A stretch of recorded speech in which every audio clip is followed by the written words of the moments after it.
নমস্কাৰ, মই গৌতম বৰুৱা আৰু এই চেনেলটোত বিভিন্ন ধৰণৰ টেকনিকেল ভিডিঅ' আপলোড কৰা হ'ব।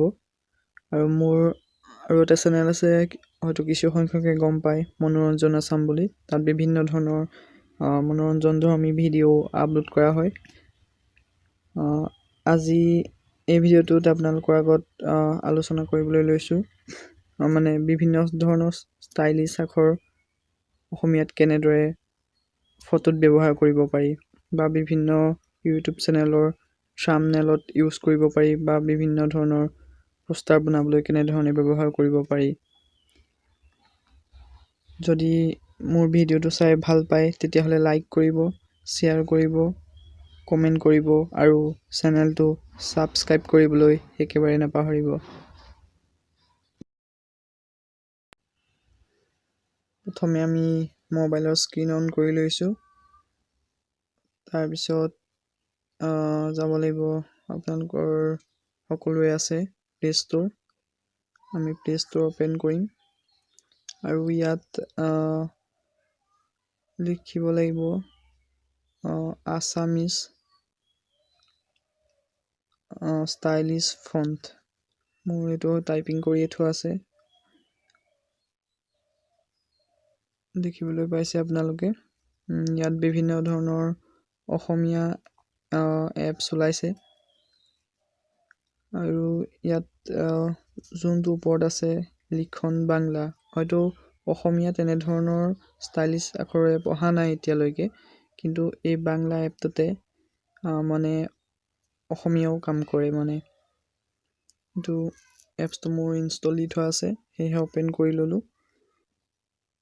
এতিয়া বিভিন্ন ধৰণৰ ফটো ব্যৱহাৰ কৰি ইয়াত আখৰ লিখিব পাৰি। মই ইয়াত এনেধৰণে লিখি থোৱা আছে। এতিয়া মই আপোনালোকৰ আগত কেনেধৰণে এই এপছটো ব্যৱহাৰ কৰি দেখুৱাম। ইয়াৰ পৰা এখন ফটো লৈ ল'লোঁ। ক্ৰপো কৰিব পাৰিব, ডোন্ট ক্ৰপো কৰিব পাৰিব। এতিয়া লিখা আছে, ইয়াত আপোনালোকক সকলোৰে থাকেই অসমীয়া কীবৰ্ড। মই অসমীয়া কৰি লৈছোঁ। এতিয়া আমি লিখিম আমি অসমীয়া। এতিয়া চাওক, বিভিন্ন ধৰণৰ ষ্টাইল হ'ব ইয়াত। ফণ্ট চাইজটো ডাঙৰ কৰিব পাৰিব আখৰৰ। এয়া চাওক, সৰু হৈছে, ডাঙৰ হৈছে। আৰু আছে বিভিন্ন ষ্টাইলৰ আখৰ। ফণ্ট বুলি আছে, এয়া দেখা পাইছে বিভিন্ন ধৰণৰ ষ্টাইল আছে ইয়াত।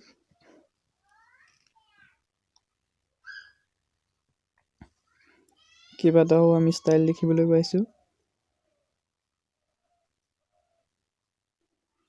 এতিয়া আমি এই ইয়াত বিভিন্ন ধৰণৰ কালাৰো কৰিব পাৰিম।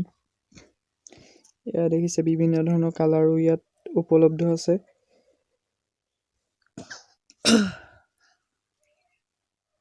ইয়াত শ্বেডোও দিব পাৰি। এনেদৰে বিভিন্ন ধৰণৰ শ্বেডো দিব পাৰি।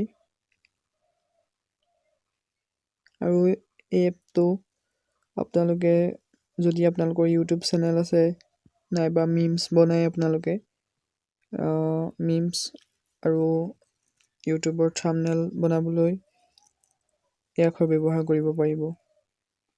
আৰু মোৰ যদি ভিডিঅ'টো ভাল পায় তেতিয়াহ'লে লাইক কৰিব, শ্বেয়াৰ কৰিব, কমেণ্ট কৰিব আৰু চেনেলটো ছাবস্ক্ৰাইব কৰিবলৈ নাপাহৰিব।